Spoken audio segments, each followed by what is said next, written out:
لسر وان ایرشن ترکیه و داوی تندبون وان ایرشانو بدنگیا روسیا و امریکا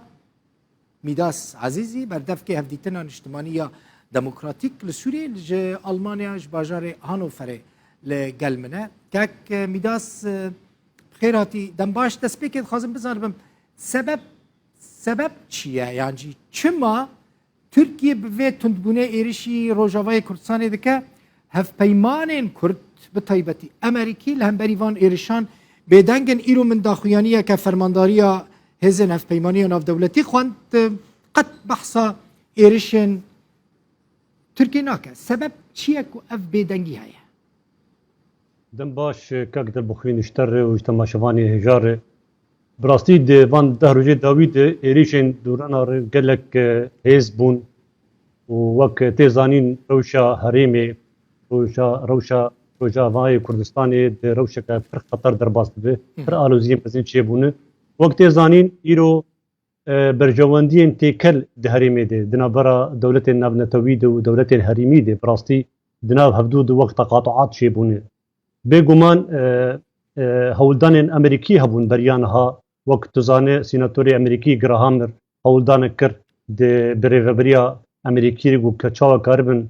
چارک جوان گفین گوتک دخون درباری روجاوای کردستان رو ببینن جبرویجی سردانک کردستان رو چیکر کردستان زوری چیکر و هناك هبدیتن کر به بریوبریا قصدره و دریا وان رنامک شاندنش پککیره وقت تخیانی کرن که نرازی بوجوان پیشنیاره و قبول نکردن. یک جه باوری آمده هیچ بو امریکی به نگم مینن وقت خوشی آوان جیتی ایرو گو اف دوان ایریشن دونر سروان سر حریمتین روزانه تین ایریش کردن باوری آمده به اریکرن امریکی راست ایرو روز که کس که ندان ترکا گو درباس بن دواره کی فرمید و توایی درباس بن ل به اریکرن امریکانه یاد دا پشتی وگرا نونرین بریا خسر یا پیاده شامی اوجی بسر نکرد لهب نکردن باوری آمد اوجی یعنی کت برجواندی ترکیه چخواسی زخت ترکال لسر قصد خورد ببین دکوی وان استراتژیا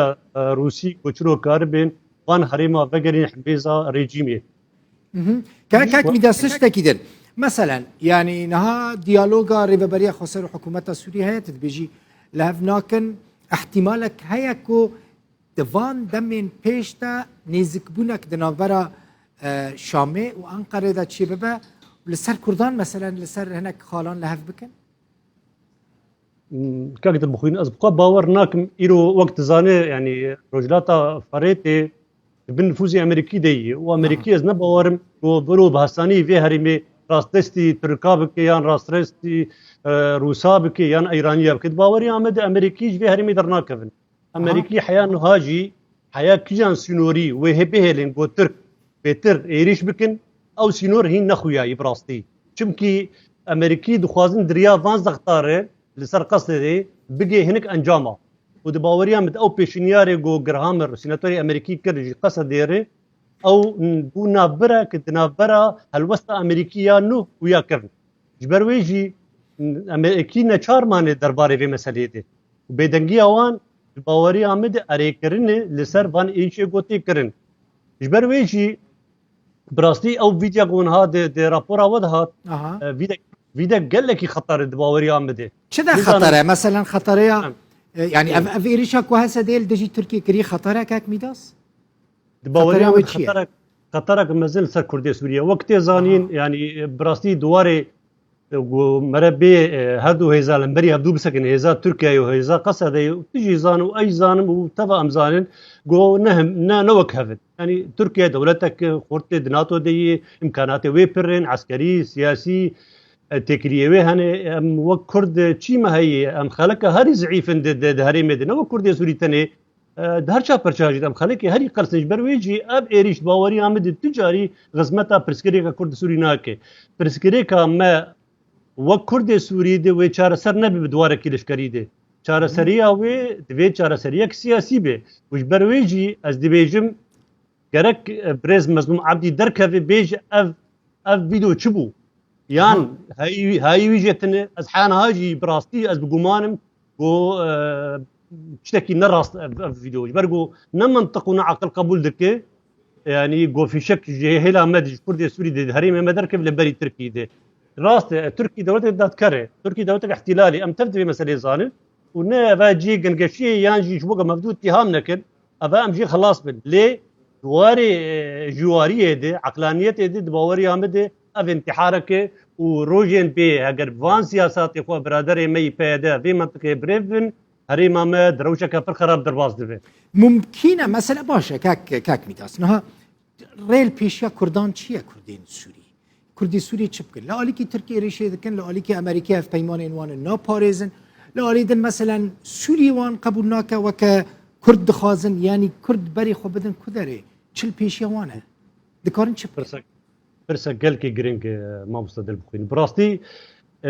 تي خواستش كردي سوري آية كمين أولوية وان جو إيرو كاربين ديالوغا كردي فاجينين دبن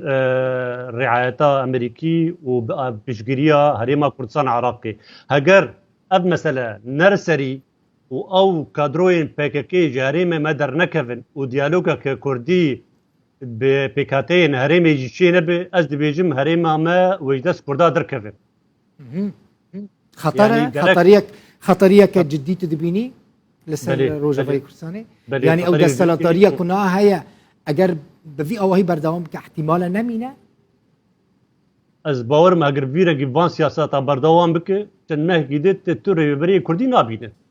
بفي او هي يعني مخابن براستي اف دخويانين تالي دركت جي بريز مسلوم عبدي جيري نقلكي جي هي بي بون براستي يعني اختار دي بيجي اولويا ما نا ديالوغا كردي اي باش كاك مظلوم اگر اولويات نا كردي به تبتنا خوا وبفيرنجي قلت خوازي بهانات تاخذ سي تركي روجانا وقف فيديوان هادو نشر كرنا حشتي مها حشتا ديغو ايريشي ولايات مارديني كرنا دباوري امدي قالوا كيف غزمتا كيف غزمتا كردا ازبي برسيج كاك مظلوم دكم انا اگر ابد كيف غزمتا كردا قرج ما شروع بك شروط كيف غزمتا كردا امجي بيرن امزاني تركي دوله دات كره احتلال دجمنه تركي دخوازه هريمه ما تركي ناخوازه يك دنگه كي كردي لاستراليا بلنبفي لافريقيا بلنبفي ام تبدي مساله زانت بس وك مركارب وزن خوزانه يعني جرامبونا خوزانه ام نبره بري تركي نبر انها تن ام اسلام في تركيا بس دباوري ام دباوي دبلوماسي و سياسي وبچارا سركرنا مالا كردي امكارن غاوين ددابا وسيا جبافيجن لي بي اوای هاني دباوري امده ام غزمتا تركات كم غزمتا كردات ميداس عزيزي بردفكي هفديتنا نشتماني يا ديمقراطيك لسوريش هانوفري ميفاني